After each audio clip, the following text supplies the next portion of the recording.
مولا متقیان امام علی بن ابی طالب علیہ السلام فرماتے ہیں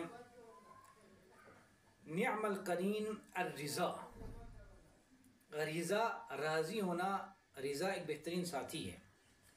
انسان کے پاس سب سے بڑی دولت اور سب سے بڑی نعمت انسان کے دل کو سکون ہونا ہے۔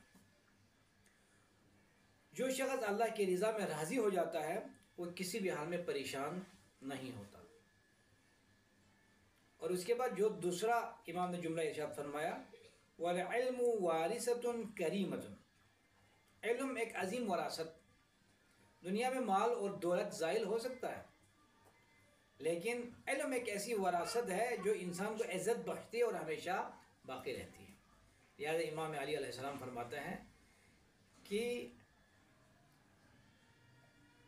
رضینا قسمت الجبار فینا لنا علم وللعداء خداوند متعال کی اس قسمت پر، اس تقسیم پر راضی ہے کہ خدا نے ہمارے لیے علم سے نوازا ہے اور ہمارے دشمنوں کو مال سے۔ حلل مجددہ، ادب، اچھے اخلاق نئے لباس کی مانند ہے۔ انسان جس طریقے سے نیا لباس پہننے کے بعد انسان ایک خوشی محسوس کرتا ہے، ایک سرور محسوس کرتے ہیں اپنے اندر، اسی طرح سے انسان کے جو اخلاق ہے، اچھے اخلاق اسی طرح کا ہی ہے۔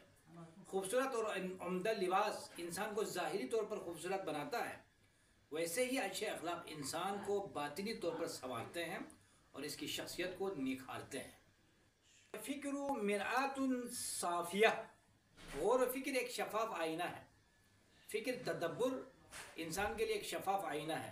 سوچ و بچار انسان کو سچائی تک پہنچاتی ہے۔ ہاں، یہ سب سے اہم، بہترین، خوبصورت ہی نکتہ ہے۔ مولا امیر المومنین فرماتا ہے کہ انسان کو سوچ و بچار کی طرف، تفکر و تدبر کی طرف موٹیویٹ کرتا ہے کہ انسان تفکر و تدبر کرے، اور تفکر و تدبر جتنا زیادہ کرے گا انسان اتنا سچائی کے قریب ہوتا جائے گا۔ اچھا، اس کے بعد فرماتے ہیں کہ جیسے آئینہ ہر چیز کو واضح دکھاتا ہے، اسی طرح تدبر اور غور و فکر حقائق کو نمایاں کرتا ہے، حقیقت نمایاں کرتا ہے تدبر اور تفکر، اور صحیح راستے کی تعین کرنے کی طرف مدد فراہم کرتا ہے۔ اچھا، اس کے بعد امام علی علیہ السلام کی یہ کلام گہری حکمت اور بصیرت کا عکاس ہے، اور جو زندگی کے ہر پہلو میں انسان کے لیے بہترین سے بہترین رہنما اور رہبر ہے، اور بہترین رہنمائی فراہم